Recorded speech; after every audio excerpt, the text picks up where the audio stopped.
Hello students, how are you all? I hope you all are fine and safe at home. Today I am going to start chapter number 7 of business studies, that is directing. Directing. In this chapter today I am only going to deal with the concept of directing, features of directing and importance of directing. Okay, directing is also one of the function of management. The very first function of management, as we know, is planning. Then after that comes organizing, after that staffing, and then directing.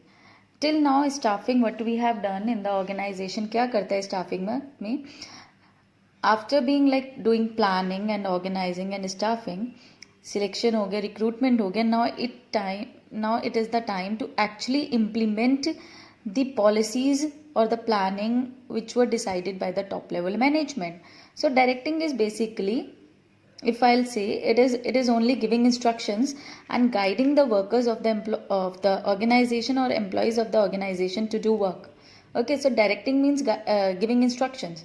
किसी भी employ को direct करने का मतलब है उसको instruction देना, उसको गाइड करना कि अब काम कैसे होगा.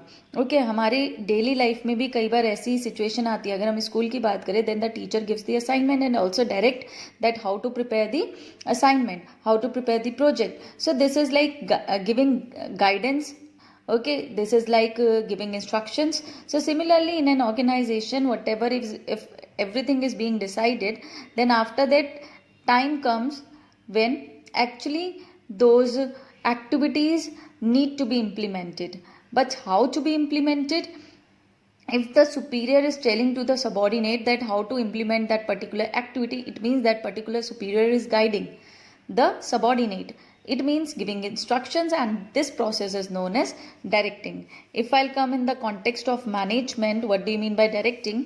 Then we can see here in NCERT book that directing refers to the process of instructing, guiding, counseling, motivating and leading people in the organization to achieve its objectives. We can see directing वो process है जहाँ पर superior अपने subordinate को instruct करता है, guide करता है, अगर ज़रूरत पड़े तो काउंसिल भी करता है, मोटिवेट भी करता है एंड लीड भी करता है employees को in the organization so that organizational objectives can be achieved. So this is basically directing. Okay, now next topic is features or characteristics of directing. The very first feature of directing is directing initiate action. Of course, it is the key managerial function. Directing मिलते instruction मिलते guidance मिलते ही each and every subordinate, each and every employee of the organization start doing that particular work. तो directing क्या करती है? Action को initiate करती है, actual implementation of the activity को स्टार्ट करती है. डायरेक्टिंग मिलते ही, गाइडेंस मिलते, इंस्ट्रक्शन मिलते ही ऑर्गेनाइजेशन में एक्शन यानी काम करना शुरू, इनिशिएट मतलब शुरू होना हो जाता है. ओके, मैनेजर ये फंक्शन परफॉर्म करता है along with planning, organising, staffing and controlling. Okay, इन सब ड्यूटीज को डिस्चार्ज करते हुए, इन सारे फंक्शंस को डिस्चार्ज करते हुए भी डायरेक्टर या मैनेजमेंट क्या करता है? डायरेक्टिंग करता है. Okay, next feature is directing takes place at every level of management. Of course each and every level, चाहे वो टॉप लेवल हो, बॉटम लेवल हो या मिडिल लेवल हो, तीनों लेवल पर डायरेक्टिंग होती है. टॉप लेवल डायरेक्शन देता है अपने सबॉर्डिनेट्स को, मिडिल लेवल अपने सबॉर्डिनेट्स को, लोअर लेवल वर्कर्स को. Okay, so in this way means directing takes place between superior and subordinate. Directing is a continuous process. Of course, directing in the organization is a continuous activity, is a continuous process because it runs throughout the life of the organization. चाहे कोई भी person organisation में आए या जाए, कोई भी managerial position यानी कोई भी लेवल ऑफ मैनेजमेंट में वो पर्सन हो, लेकिन डायरेक्टिंग कंटिन्यूस प्रोसेस रहेगी ऑर्गेनाइजेशन में. ओके, डायरेक्टिंग कभी भी फिनिश नहीं हो सकती because in each and every organisation activities जो है कंटिन्यूसली वर्क करती रहती है, कंटिन्यूसली एक्शन, कंटिन्यूसली ऑपरेशंस, काम होता रहता है ऑर्गेनाइजेशन में.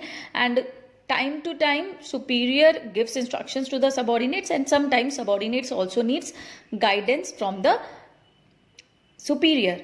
If guidance is not there, then somehow subordinate को motivate करता है superior, counsel करता है superior, है ना, lead करता है. So in all these elements we can see directing is there. So we can say that directing is a continuous process. Next is directing flows from top to bottom. Of course top level से bottom level पर initiate होता है, hierarchical level पर चलता है. Top वाला middle को direct करेगा, middle level management bottom level management को डायरेक्ट करेगा, and in this way it flows from top to bottom. Okay, now let's start with the importance of directing. Yes, in any organization directing is very important. Okay, इसके बिना हम कह सकते हैं that action जो है initiate नहीं हो सकता है organization में. Managers अपने organization के employees को ना कि ये सिर्फ बताते कि क्या करना है, कब करना है, बल्कि ये भी बताते कैसे करना है. Okay, it means they give instructions to their subordinates as well. Okay, and while giving the subordinate these instructions, superior ये भी देखते हैं कि इस तरह से इंस्ट्रक्शंस दिए जाएं, इस तरह से मोटिवेट किया जाए एम्प्लॉयज को, so that their efficiency and effectiveness also increases. So why directing is important in any of the organization? The first reason is that it helps in initiating action. Yes, we have already studied this. अगर कोई supervisor अपने subordinate को guide करता है, उसके doubts को clear करता है, तो उसकी परफॉर्मेंस जो है इम्प्रूव होगी और वो अपने काम को करना स्टार्ट करेगा. Whatever targets are given to that particular subordinate will start working on it. So it initiate action. Directing integrates employees' efforts in the organization. Yes, through direction की help से individual efforts, we have already studied in this part in the previous videos as well, कि employee के efforts, individual के efforts को coordinate करता है towards the organizational objectives, यानी personal objectives को organizational objectives में convert करता है. How? Through motivation, through communication, yes, through direction, through guidance. And in this way हर एम्प्लॉय के एफर्ट्स इंटीग्रेट हो जाते हैं, यानी कोऑर्डिनेट हो जाते हैं, मिल जाते हैं ऑर्गेनाइजेशन के एफर्ट्स के साथ. Okay, next is directing guides employees to fully realise their potential and capabilities. Directing help करता है एम्प्लॉयज को रियलाइज कराने में कि उनके अंदर पोटेंशियल कैपेबिलिटी कितनी है. ओके, कितना वो काम कर रहे हैं और कितना वो कर सकते हैं, कैसे सुपीरियर टाइम टू टाइम अपने सबॉर्डिनेट को मोटिवेट करता है, कम्युनिकेट करता है, अपनी इफेक्टिव लीडरशिप के थ्रू उनकी परफॉर्मेंस को इम्प्रूव करने की कोशिश करता है, उनकी कैपेबिलिटी को इम्प्रूव करने की कोशिश करता है. So that's why we can say that directing is important in the organisation. Next is directing facilitates introduction of needed changes in the organisation. Of course directing help करता है ऑर्गेनाइजेशन में अगर कोई चेंज आता है तो वहाँ के एम्प्लॉयज उसे अडेप्ट करें ले.